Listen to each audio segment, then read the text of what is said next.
नमस्कार विद्यार्थी मित्रांनो, नोकरी इनसाइडर यूट्यूब चॅनलवर आपल्या सर्वांचं स्वागत आहे। आज आपण या व्हिडिओमध्ये पहा पोलीस भरती, तलाठी भरती, जिल्हा परिषद भरती तसेच जेवढ्या काही आपल्या सर्व सरळ सेवा स्पर्धा असणार आहेत त्यासाठी महत्त्वाचे आपण 50 जनरल नॉलेजचे प्रश्न आपण या व्हिडिओमध्ये कव्हर केले आहेत। मित्रांनो, हे जे प्रश्न असणार आहेत हे सर्व प्रश्न आपल्याला इम्पॉर्टंट असणार आहेत आणि हेच प्रश्न आपल्याला वारंवार परीक्षेमध्ये विचारण्यात आलेले प्रश्न आहेत। त्यामध्येच आपण काही प्रश्न घेतलेले आहेत, म्हणजे प्रीवियस क्वेश्चन पेपर जे आहेत त्यामधले महत्त्वाचे प्रश्न आहेत। आपल्याला जर या व्हिडिओची पीडीएफ डाउनलोड करायची असेल तर नोकरी इनसाइडर या नावाने आपलं टेलिग्राम चॅनल आहे पहा, त्याची लिंक तुम्हाला मी डिस्क्रिप्शनमध्ये देत आहे। त्या ठिकाणी जाऊन आपण या व्हिडिओची पीडीएफ तसेच करंट अफेअर्स जेवढे काही नोट्स असणार आहेत त्या ठिकाणी आपण फ्रीमध्ये उपलब्ध करून दिलेले आहेत। ते जर तुम्हाला मिळवायचं असेल तर लिंक तुम्हाला डिस्क्रिप्शनमध्ये दिलेली आहे। चला तर व्हिडिओला सुरुवात करूया।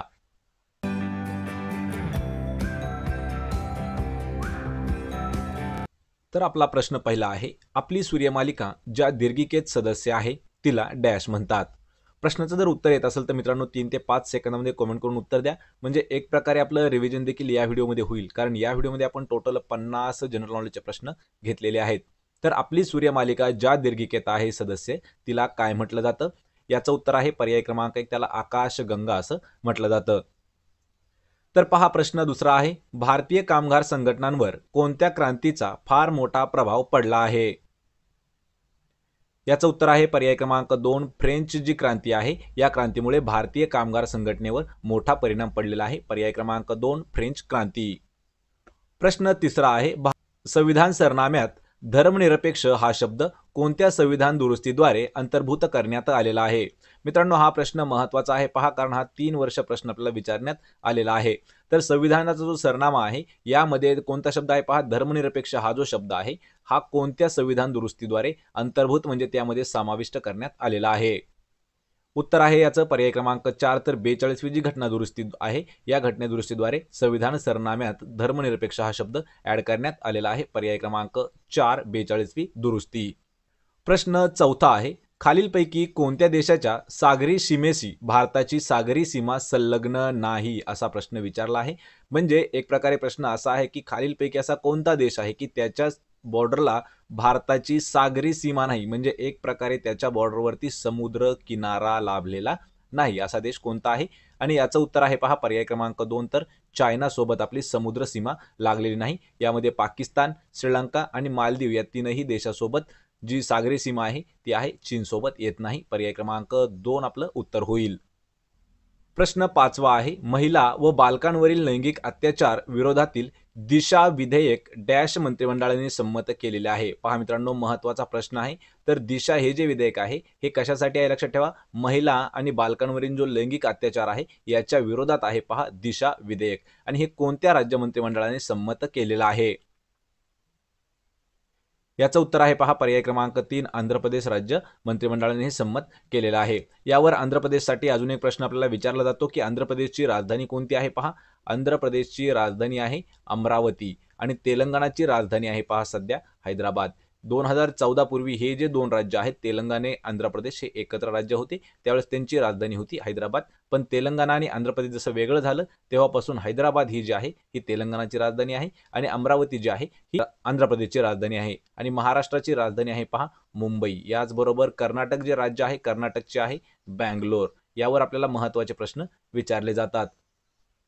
प्रश्न 6वा आहे, खालीलपैकी कशामध्ये जर तुम्ही संसर्ग झालेल्या व्यक्तीच्या संपर्कात आलात तर तुम्हाला बाधा होऊ शकते? म्हणजे खालीलपैकी असा कोणता आजार आहे किंवा कोणता रोग आहे जर एखाद्या व्यक्तीला झालेला असेल आणि त्याच्या जर संपर्कामध्ये तुम्ही आलात, म्हणजे आपण जर आलोत, तर त्या ठिकाणी तो रोग होण्याची आपल्याला शक्यता असते? याचं उत्तर आहे पहा पर्याय क्रमांक 2, तर पोलिओ आजारामध्ये संपर्कात आल्यानंतर होऊ शकतो। पर्याय क्रमांक 2, पोलिओ। प्रश्न 7वा आहे, हाल अपेष्टा सहन करण्याचा गुण या शब्दसमूहाबद्दल खालीलपैकी कोणता शब्द वापरला जातो? पहा, हाल अपेष्टा सहन करण्याचा जो गुण आहे त्याला म्हणतात पहा पर्याय क्रमांक 3, तितिक्षा, म्हणजेच हाल अपेष्टा सहन करण्याचा गुण असणे। पर्याय 3 उत्तर आहे तितिक्षा। प्रश्न 8वा आहे, कोणत्या ठिकाणी मार्शल लॉ म्हणजेच लष्करी कायदा लागू केला होता? याचं उत्तर आहे पहा पर्याय क्रमांक 3, तर सोलापूर या ठिकाणी लक्षात ठेवायचं आहे। मार्शल लॉ जो आहे हा सुरू केलेला होता, म्हणजे त्याला आपण लष्करी कायदा म्हणतो। पर्याय क्रमांक 3 आपलं उत्तर आहे सोलापूर। प्रश्न 9वा आहे, ईस्ट इंडिया कंपनीने इसवी सन डॅश मध्ये जहांगीर बादशाहकडून भारतामध्ये व्यापार करण्याचा परवाना मिळवला होता? मित्रांनो, हा प्रश्न महत्त्वाचा प्रश्न आहे पहा. तर ईस्ट इंडिया कंपनीने खालीलपैकी कोणत्या वर्षी जहांगीराकडून भारतामध्ये व्यापार करण्याचा परवाना म्हणजेच परमिशन घेतली होती? उत्तर आहे पर्याय क्रमांक 1 तर 1608. लक्षात ठेवा मित्रांनो, प्रश्न महत्त्वाचा आहे. 1608 या साली ईस्ट इंडिया कंपनीने भारतामध्ये व्यापार करण्यासाठी जहांगीरकडून परवाना घेतला होता. 1608. पर्याय क्रमांक 1 आपलं योग्य उत्तर होईल. प्रश्न 10वा आहे. बालविवाह, जातीभेद, अस्पृश्यता या प्रथांचा विरोध करून डॅश यांनी केरळमध्ये समाज सुधारणा केली होती? मित्रांनो, प्रश्न हा महत्त्वाचा आहे. 2 वर्ष विचारण्यात आलेला प्रश्न आहे. तर खालीलपैकी कोणी बालविवाह, जातीभेद, अस्पृश्यता या प्रथांचा विरोध करून केरळ राज्यामध्ये समाज सुधारणा केलेली आहे? याचं उत्तर आहे पर्याय क्रमांक 2 तर नारायण गुरु यांनी. पर्याय 2 आपलं उत्तर होईल. प्रश्न 11 आहे. मानवी डोळ्यावर अत्यंत पातळ पारदर्शक पटल असते, त्याला काय म्हटले जाते? पहा, आपला जो डोळा आहे त्या डोळ्यावरती सर्वात पातळ असं पारदर्शक असणारं एक पटल असतं, त्याला काय म्हणतात? याचं उत्तर आहे पर्याय क्रमांक 3, त्याला पार पटल असं म्हटलं जातं. पर्याय क्रमांक 3 आपलं उत्तर होईल. प्रश्न 12 आहे. महाराष्ट्रात रामोशांना संघटित करून इंग्रजांविरुद्ध कोणी बंड पुकारले होते? मित्रांनो, हा प्रश्न आपल्याला 3 वर्ष विचारण्यात आलेला प्रश्न आहे, त्यामुळे हा प्रश्न इम्पॉर्टंट प्रश्न असणार आहे. महाराष्ट्र राज्यात रामोशांना संघटित करून इंग्रजांविरुद्ध कोणी बंड पुकारलेलं होतं? आणि याचं उत्तर आहे पहा पर्याय क्रमांक 3, उमाजी नाईक यांनी इंग्रजांविरुद्ध बंड पुकारलं होतं. पण कसं? जे काही सर्व रामोशी लोक आहेत त्यांना एकत्र करून किंवा त्यांना संघटित करून. पर्याय 3 आपलं उत्तर आहे उमाजी नाईक. प्रश्न 13 आहे. नामाबद्दल विशेष माहिती सांगून नामाची व्याप्ती मर्यादित करणाऱ्या विकारी शब्दाला काय म्हटलं जातं? पहा, म्हणजे एक प्रकारे प्रश्न आपल्याला असा विचारला आहे की याचं उत्तर आहे पहा पर्याय क्रमांक 3, त्याला विशेषण असं म्हटलं जातं. मित्रांनो, मराठी व्याकरणावर आपण काही डीपमध्ये व्हिडिओ घेतलेले आहेत, त्याच्याही लिंक तुम्हाला मी डिस्क्रिप्शनमध्ये दिल्या आहेत, त्या ठिकाणी जाऊन तेही व्हिडिओ पाहून घ्यायचे आहेत. म्हणजे मराठी व्याकरणावर असणारे प्रश्न त्या ठिकाणी उपलब्ध आहेत.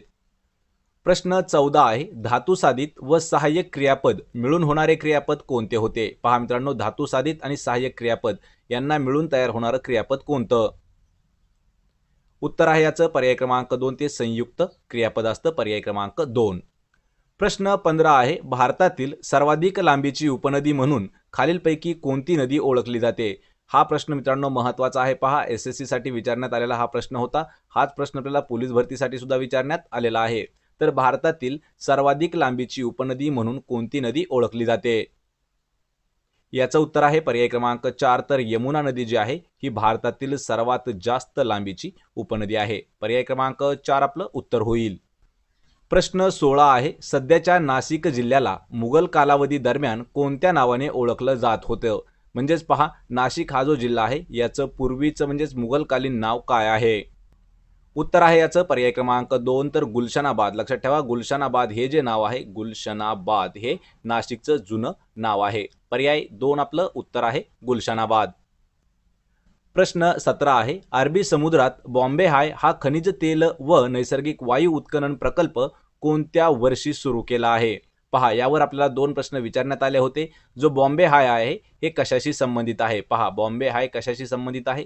खनिज तेल आणि नैसर्गिक वायू. यावर दुसरा प्रश्न अजून एक विचारला होता की बॉम्बे हाय कोणत्या समुद्रामध्ये, बॉम्बे हाय हा प्रकल्प कोणत्या समुद्रात आहे? तर अरबी समुद्रामध्ये आहे.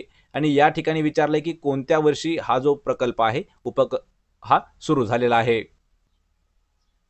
याचं उत्तर आहे पर्याय क्रमांक 4, तर 3 जानेवारी 1974. पहा, 3 जानेवारी 1974 या दिवशी हा बॉम्बे हाय जो आहे हा प्रकल्प सुरू झालेला आहे. पर्याय क्रमांक 4 आपलं उत्तर होईल. प्रश्न 18 आहे. कुंथलगिरी हे दिगंबर पंथीय जैनांचे तीर्थक्षेत्र खालीलपैकी कोणत्या जिल्ह्यामध्ये आहे? यावर प्रश्न आपल्याला मित्रांनो 2 वर्ष बॅक टू बॅक विचारण्यात आलेला आहे. बीड पोलीस भरतीसाठी प्रश्न विचारण्यात आला होता. हाच प्रश्न आपल्याला उस्मानाबाद पोलीस भरतीसाठी सुद्धा विचारण्यात आलेला होता. तर कुंथलगिरी हे जे आहे हे दिगंबर पंथीय जैनांचे एक तीर्थस्थान आहे. तर ते कोणत्या जिल्ह्यामध्ये आहे? आणि याचं उत्तर आहे पर्याय क्रमांक 3, उस्मानाबाद या जिल्ह्यामध्ये आहे. प्रश्न 19 आहे. राष्ट्रीय स्वयंसेवक संघाचे म्हणजेच पहा RSS या संघाचे संस्थापक म्हणून कोणाचा नामनिर्देश करावा लागतो? RSS चे संस्थापक. उत्तर आहे पर्याय क्रमांक 4, डॉक्टर केशव हेडगेवार हे जे आहेत हे RSS संघाचे संस्थापक म्हणून त्यांची ओळख आहे. प्रश्न 20 आहे, जगातील सर्वोच्च शिखर माउंट एव्हरेस्ट वयाच्या 16व्या वर्षी काबीज करणारा भारताचा पहिला गिर्यारोहक कोण आहे? मित्रांनो, प्रश्न महत्त्वाचा आहे. यावरही 2 प्रश्न आपल्याला विचारले जातात. पहिला प्रश्न असतो जगातील सर्वात उंच शिखर पहा, तर माउंट एव्हरेस्ट. माउंट एव्हरेस्ट हे जगातील सर्वोच्च शिखर आहे. यावर आपल्याला दुसरा प्रश्न विचारला आहे की वयाच्या 16व्या वर्षी पहा, वयाच्या 16व्या वर्षी माउंट एव्हरेस्ट सर करणारा भारताचा पहिला गिर्यारोहक कोण आहे? आणि याचं उत्तर आहे पर्याय क्रमांक 4, तर अर्जुन वाजपेयी हे जे आहेत हे वयाच्या 16व्या वर्षी माउंट एव्हरेस्ट शिखर त्यांनी सर केलेलं आहे आणि पहिलं गिर्यारोहक म्हणून त्यांचा नामोल्लेख करता येतो. पर्याय क्रमांक 4 अर्जुन वाजपेयी. प्रश्न 21 आहे, भारतातील बँकिंग क्षेत्रातील नियंत्रण व संचालन करणारी सर्वोच्च बँक कोणती आहे? याचं उत्तर आहे पहा पर्याय क्रमांक 2, तर RBI. RBI reserve bank of India. Reserve bank of India ही जी बँक आहे, लक्षात ठेवायचे, भारतातील बँकिंग क्षेत्रातील नियंत्रण आणि त्यांना संचालन करणारी सर्वोच्च मोठी बँक आहे. लक्षात ठेवा, या ठिकाणी आपल्याला RBIचा फुल फॉर्म विचारण्यात आलेला आहे. त्याचसोबत पहा SBIचा फुल फॉर्म सुद्धा विचारण्यात आलेला आहे. SBIचा फुल फॉर्म आहे State Bank of India. State Bank of India हा SBIचा फुल फॉर्म आहे. RBIचा Reserve bank of India. Reserve bank of India हा RBIचा आहे. याच ठिकाणी आहे पहा, सोबतच पहा BOI bank of India, CBI central bank of India. पर्याय क्रमांक 2 आहे पहा RBI. प्रश्न 22 आहे, संवाद कौमुदी या पाक्षिकातून सतीच्या अनिष्ट रूढीविरुद्ध लिखाण कोणी केले होते? याचं उत्तर आहे पर्याय क्रमांक 1 राजा राममोहन राय यांनी संवाद कौमुदी. पहा, संवाद कौमुदी हे जे पाक्षिक होतं, या पाक्षिकामधून सतीची जी प्रथा होती त्या प्रथेविरुद्ध किंवा रूढीविरुद्ध लिखाण करत होते. पर्याय 1 उत्तर आहे राजा राममोहन रॉय. प्रश्न 23 आहे, वसई, अर्नाळा, माहुली हे किल्ले खालीलपैकी कोणत्या जिल्ह्यामध्ये येतात? मित्रांनो, प्रश्न महत्त्वाचा आहे. पहा, 3 किल्ले आपल्याला दिले आहेत. वसई, यानंतर आहे पहा अर्नाळा आणि तिसरा आहे पहा माहुली. तर हे किल्ले कोणत्या जिल्ह्यामध्ये येतात? याचं उत्तर आहे पर्याय क्रमांक 2, तर पालघर या जिल्ह्यामध्ये येतात. मित्रांनो, आपण यावरती एक डीपमध्ये व्हिडिओ घेतलेला आहे. पहा, जेवढे आपले महाराष्ट्रातील महत्त्वाचे असणारे किल्ले आहेत आणि ते किल्ले जे आहेत ते कोणत्या जिल्ह्यामध्ये, कोणत्या डिस्ट्रिक्टमध्ये आहेत, त्यावरही आपण व्हिडिओ घेतलेला आहे. त्याची लिंक मी तुम्हाला डिस्क्रिप्शनमध्ये दिलेली आहे. प्रश्न 24 आहे, सप्टेंबर 1932 मध्ये झालेला किंवा करण्यात आलेला पुणे करार किंवा त्यालाच एरवाडा करार म्हणतात, तर तो कोण दोघांमध्ये करण्यात आला होता? पहा, यावर प्रश्न महत्त्वाचा आहे. पहा, पुणे करार. पुणे करार यालाच अजून कोणत्या नावाने ओळखलं जातं? तर एरवडा करार. एरवडा करार याच नावाने त्याला ओळखलं जातं. तर हा कोणत्या दोघांमध्ये झालेला आहे? आणि याचं उत्तर आहे पर्याय क्रमांक 3 महात्मा गांधी आणि डॉक्टर बाबासाहेब आंबेडकर यांच्या दोघांमध्ये. कधी झालेला आहे हे महत्त्वाचं आहे. पहा, सप्टेंबर 1932 यामध्ये झालेला आहे पहा पुणे करार किंवा एरवडा करार महात्मा गांधी आणि बाबासाहेब आंबेडकरांमध्ये. पर्याय 3 आपलं उत्तर होईल. प्रश्न 25 आहे, भारतीय राज्यघटनेच्या कोणत्या कलमान्वये अस्पृश्यतेचं निर्मूलन करण्यात आलेलं आहे? पहा मित्रांनो, प्रश्न हा देखील महत्त्वाचा आहे. तर खालीलपैकी कोणत्या कलमान्वये अस्पृश्यतेचं निर्मूलन म्हणजे अस्पृश्यता संपुष्टात आणण्याचं काम कोणत्या कलमानं केलं आहे? याचं उत्तर आहे पहा पर्याय क्रमांक 3 कलम 17 द्वारे अस्पृश्यतेचं निर्मूलन करण्यात आलेलं आहे. म्हणजे अस्पृश्यता ही संपुष्टात आणण्यात आलेली आहे. कलम 17. पर्याय क्रमांक 3 आपलं उत्तर होईल. प्रश्न 26 आहे, आशियातील नोबेल पुरस्कार म्हणून कोणता पुरस्कार ओळखला जातो? पहा, आशियातील नोबेल पुरस्कार हा कोणता आहे? याचं उत्तर आहे पर्याय क्रमांक 1 रॅमन मॅग्सेसे. हा जो पुरस्कार आहे याला आशियातील पहा नोबेल पुरस्कार म्हटलं जातं. यावर प्रश्न मित्रांनो महत्त्वाचा आहे पहा. त्यामुळेच आपण सर्व पुरस्कार ते कोणाला दिले जातात, का दिले जातात यावरही डीपमध्ये व्हिडिओ घेतलेला आहे. त्याची लिंक तुम्हाला डिस्क्रिप्शनमध्ये मिळून जाईल. तर आशियातील नोबेल पुरस्कार जो आहे हा रॅमन मॅग्सेसे यांच्या या नावानं ओळखला जातो. पर्याय 1 आपलं उत्तर होईल. प्रश्न 27 आहे, हँगिंग गार्डन हे महाराष्ट्रातील खालीलपैकी कोणत्या ठिकाणी स्थित आहे? पहा, एक गार्डन दिलं आहे हँगिंग गार्डन्स, हे महाराष्ट्रातील कोणत्या ठिकाणी आहे? याचं उत्तर आहे पर्याय क्रमांक 3 तर मुंबई या ठिकाणी आहे पहा हँगिंग गार्डन. पर्याय 3 आपलं उत्तर होईल. प्रश्न 28 आहे, भारतातील कोणत्या राज्यामध्ये कृष्णा, गोदावरी, तापी, नर्मदा या सर्व नद्या प्रवाहित आहेत?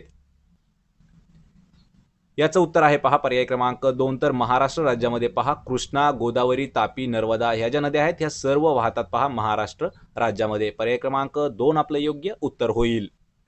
तर मित्रांनो, हे होते पहा 50 जनरल नॉलेजचे वारंवार विचारण्यात आलेले प्रश्न. आपल्याला जर हा व्हिडिओ आवडला तर व्हिडिओला लाईक करा, आपल्या मित्रांमध्ये हा व्हिडिओ शेअर करा आणि आपल्या नोकरी इनसाइडर यूट्यूब चॅनलला सबस्क्राईब करा. सोबतच मित्रांनो, तुम्हाला फ्री 20 मॉक टेस्ट जर सोडवायच्या असतील तर त्याच्याही लिंक मी तुम्हाला डिस्क्रिप्शनमध्ये देत आहे. पहा, marathi-naukri.in या वेबसाईटवर जाऊन आपण फ्रीमध्ये 20 पेक्षा जास्त मॉक टेस्ट सोडवू शकता. आपण भेटूया पुढच्या एका अशाच नवीन व्हिडिओमध्ये. तोपर्यंत जय हिंद, जय महाराष्ट्र.